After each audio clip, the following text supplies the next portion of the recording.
આમાં તો મેક્સિમમ એવો એક ભૂતકાળની અંદર આપણે એવું જોયેલું છે કે મેક્સિમમ આ દારૂથી જ જીતાતી હતી.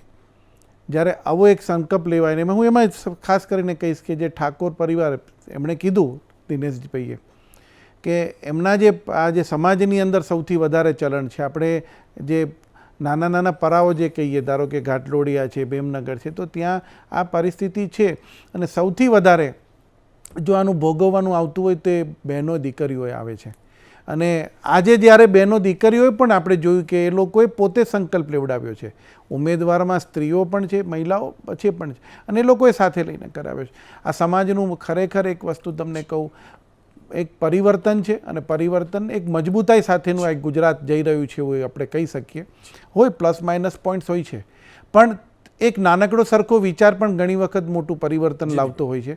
અને એટલા માટે હું તમને કહું, આપણે ઘણી વખત ડિબેટ કરેલી છે, ઘણી વખત એના પરિણામો આપણે જોયેલા છે કે કોઈએ કચડી નાખ્યો હોય દારૂ પીને ને હિટ એન્ડ રનનું ને એનું.